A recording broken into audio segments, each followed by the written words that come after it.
Middle ഈസ്റ്റിലെ ഏറ്റവും വലിയ വഴിത്തിരിവിലേക്കാണ് ലോകം ഇപ്പോൾ വിരൽ ചൂണ്ടുന്നത്. മാസങ്ങളായിട്ട് തുടരുന്ന ചോരക്കളിക്കും തർക്കങ്ങൾക്കും ഒടുവിൽ ഒരു അവസാനം ഉണ്ടാകാൻ പോവുകയാണ്. അമേരിക്കൻ പ്രസിഡന്റ് ഡൊണാൾഡ് ട്രംപ് തന്റെ മാസ്റ്റർ പ്ലാൻ ആയിട്ടുള്ള ബോർഡ് ഓഫ് പീസ് വഴി ചരിത്രപരമായിട്ടുള്ള ഒരു സമാധാന കരാർ പ്രഖ്യാപിച്ചിരിക്കുകയാണ്. ഗാസയിലെ സായുധ പോരാട്ടം അവസാനിപ്പിച്ച ഹമാസും മറ്റ് എല്ലാ മിലിറ്റന്റ് ഗ്രൂപ്പുകളും തങ്ങളുടെ ആയുധങ്ങൾ പൂർണ്ണമായിട്ട് ഉപേക്ഷിക്കാൻ കംപ്ലീറ്റ് ഡിസാർമമെന്റിന് സമ്മതിച്ചു എന്നതാണ്. എന്നാൽ ഈ ചരിത്ര കരാറിന് തൊട്ടു പിന്നാലെ അണിയറയിൽ പുതിയ തടസ്സങ്ങൾ ഉയർന്നു വന്നിട്ടുണ്ട്. ഇസ്രായേൽ പ്രധാനമന്ത്രി ബെന്യാമിൻ നെതന്യാഹു ഉന്നയിക്കുന്ന ആവശ്യങ്ങളും തെഹ്റാനിലെ പുതിയ നേതൃത്വം വഴി ഇറാന്റെ പ്രോക്സികൾ മുന്നോട്ട് വെച്ച കടുത്ത നിബന്ധനകളും എന്തൊക്കെയാണ്?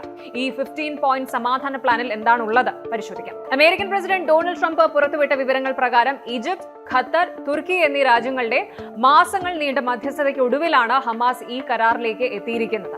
ഈ റോഡ് മാപ്പിൽ പ്രധാനമായും ഉൾപ്പെട്ടിരിക്കുന്ന കാര്യങ്ങൾ എന്തൊക്കെയാണ് എന്ന് നോക്കാം. ഫേസ്ഡ് ഡിസാർമമെന്റ്, അതായത് ഘട്ടം ഘട്ടമായിട്ടുള്ള നിരായുധീകരണമാണിത്. ഗാസയിലെ വിവിധ മേഖലകളിൽ നിന്ന് ആയുധങ്ങൾ ഘട്ടം ഘട്ടമായിട്ട് ഓരോ സ്റ്റേജ് ആയിട്ട് ശേഖരിക്കും. ഇനി ആയുധങ്ങൾ കൈമാറുന്നത് ആർക്കാണ്? ഹമാസ് തങ്ങളുടെ ആയുധങ്ങൾ നേരിട്ട് ഇസ്രായേലിനോ മറ്റു വിഭാഗങ്ങൾക്കോ കൈമാറില്ല. പകരം ഗാസയുടെ ഭരണം ഏറ്റെടുക്കാൻ പോകുന്ന ടെക്നോക്രാറ്റുകളുടെ സമിതിയായ national committee for the administration of Gaza NCAG എന്ന സമിതിക്കാണ് നൽകുക. അടുത്തത് ഇസ്രായേൽ സൈന്യത്തിന്റെ പിന്മാറ്റമാണ്. ഹമാസ് ആയുധങ്ങൾ കൈമാറുന്ന വേഗതയ്ക്ക് അനുസരിച്ച് ഇസ്രായേൽ ഡിഫൻസ് ഫോഴ്സ് IDF ഗാസയിൽ നിന്ന് ഘട്ടം ഘട്ടമായിട്ട് പിന്മാറും. അന്താരാഷ്ട്ര സമാധാന സേന ISF ഉണ്ടാവും. ഗാസയിൽ ക്രമസമാധാനം ഉറപ്പാക്കാൻ അമേരിക്കയുടെ നേതൃത്വത്തിൽ ഇന്റർനാഷണൽ സ്റ്റെബിലൈസേഷൻ ഫോഴ്സ് ISF എന്ന അന്താരാഷ്ട്ര സേനയെ വിന്യസിക്കും. ഇവർ പുതിയ പലസ്തീൻ പോലീസിന് പരിശീലനം നൽകുകയും ചെയ്യും. പതിറ്റാണ്ടുകളായിട്ട് യുദ്ധം ചെയ്യുന്ന ഇസ്രായേലും ഹമാസും തമ്മിൽ ഇനിയൊരു വിശ്വാസത്തിന് സാധ്യതയില്ല എന്ന് US അധികൃതർ വ്യക്തമാക്കുന്നുണ്ട്. അതുകൊണ്ട് തന്നെ ട്രസ്റ്റ് അല്ല, അതായത് വിശ്വാസമല്ല, അതായത് വാക്കുകളുടെ അടിസ്ഥാനത്തിലല്ല പ്രവർത്തിക്കുന്നത് ഇത്. പകരം കൃത്യമായിട്ടുള്ള വെരിഫിക്കേഷൻ മെക്കാനിക്സ് ഇതിലുണ്ട്. ഒരു സ്വതന്ത്ര ഇംപ്ലിമെന്റേഷൻ ആൻഡ് വെരിഫിക്കേഷൻ കമ്മിറ്റി രൂപീകരിക്കും. ഓരോ പ്രദേശത്തും ഹമാസ് പൂർണ്ണമായിട്ട് ആയുധം കൈമാറിയെന്ന് ഇവർ സർട്ടിഫൈ ചെയ്ത ശേഷമേ അടുത്ത സ്റ്റേജിലേക്ക് കടക്കൂ.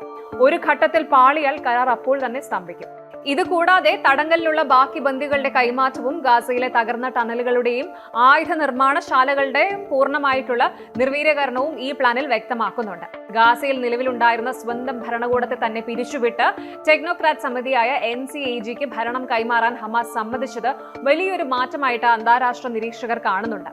ഈ കരാറിലൂടെ ഹമാസ് ഗാസയിലെ ഭരണം പൂർണ്ണമായും ഒഴിഞ്ഞു കൊടുക്കുകയാണ്. അതേസമയം വെസ്റ്റ് ബാങ്ക് ഭരിക്കുന്ന വെസ്റ്റ് ബാങ്ക് പാലസ്തീനിയൻ അതോറിറ്റിക്ക് തൽക്കാലം ഗാസ ഭരണത്തിൽ റോൾ ഉണ്ടാകില്ല. ഭരണ പരിഷ്കാരങ്ങൾ പൂർത്തിയാക്കിയാൽ മാത്രമേ അവരെ പരിഗണിക്കൂ എന്നാണ് കരാറിലുള്ളത്. കരാർ വന്നെങ്കിലും കാര്യങ്ങൾ അത്ര സുഗമമല്ല. ഒന്നാമതായിട്ട് ഇസ്രായേൽ ഭാഗത്തു നിന്നുള്ള പ്രതികരണം തന്നെയാണ്. ഈ പ്രഖ്യാപനത്തിന് തൊട്ടു പിന്നാലെ ഇസ്രായേൽ പ്രധാനമന്ത്രി ബെന്യാമിൻ നെതന്യാഹുവിന്റെ ഓഫീസ് നൽകിയ പ്രസ്താവന വലിയ സംശയങ്ങൾ ഉയർത്തുന്നുണ്ട്. ട്രംപിന്റെ ബോർഡ് ഓഫ് പീസ് മുന്നോട്ട് വെച്ച 15 പോയിന്റ് പ്രപ്പോസൽ ഗാസയുടെ പൂർണ്ണ ഡീമിലിറ്ററൈസേഷൻ ഇസ്രായേൽ വെച്ച നിബന്ധനകൾ പൂർണ്ണമായി പാലിക്കുന്നില്ല എന്നാണ് ഇസ്രായേൽ പറയുന്നത്. അതായത് ഹമാസിനെ പൂർണ്ണമായി നിർവീര്യമാക്കാതെ ഇസ്രായേൽ സൈന്യം ഗാസയിൽ നിന്ന് പിന്മാറില്ല എന്ന വാശിയിലാണ് നെതന്യാഹു. രണ്ടാമതായിട്ട് ഇറാന്റെ നീക്കങ്ങളാണ്. മുൻ സുപ്രീം ലീഡർ അലി ഖമേനിയുടെ മരണശേഷം പുതിയ നേതൃത്വമായ മുസ്തഫ ഖമേനിയുടെ വക്താക്കളും ഇറാന്റെ പ്രാദേശിക പ്രോക്സികളും ഇതിൽ വലിയ ഉപാധികൾ വെച്ചിട്ടുണ്ട്. ഹമാസ് കൈത്തോക്കുകളും വ്യക്തിഗത പ്രതിരോധ ആയുധങ്ങളും സൂക്ഷിക്കാൻ അനുവദിക്കണമെന്നും അതുപോലെ തങ്ങളുടെ മുതിർന്ന നേതാക്കളെ വധിക്കുന്നത് ഇസ്രായേൽ നിർത്തിവെക്കണമെന്നും ആവശ്യപ്പെടുന്നുണ്ട്. എന്നാൽ എല്ലാ ആയുധങ്ങളും ഉപേക്ഷിക്കണമെന്ന നിലപാടിൽ ഉറച്ചു നിൽക്കുകയാണ് USഉം ഇസ്രായേലും.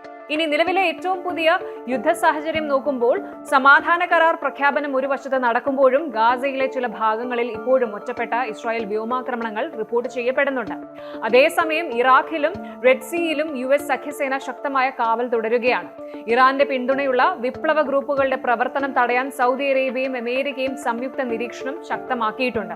തെഹ്റാനിൽ ഖമേനി കുടുംബത്തിന്മേൽ അമേരിക്കൻ സാമ്പത്തിക സൈനിക ഉപരോധങ്ങൾ കടുപ്പിച്ചതോടെയാണ് ഹമാസിന്മേൽ വിദേശ ഫണ്ടിങ്ങിന്റെ സമ്മർദ്ദം ഏറുകയും അവർ ഈ നിരായുധീകരണ കരാറിലേക്ക് ചുവടുവെക്കുകയും ചെയ്തത്. പ്രധാന ചോദ്യം ഇതാണ്: വർഷങ്ങളായിട്ട് ആയിരക്കണക്കിന് നിരപരാധികളുടെ ചോര വീണ ഗാസയിൽ ട്രംപിന്റെ ഈ ബോർഡ് ഓഫ് പീസ് കരാർ യാഥാർത്ഥ്യമാകുമോ? ഹമാസ് ആയുധങ്ങൾ പൂർണ്ണമായിട്ട് ഉപേക്ഷിക്കുമോ?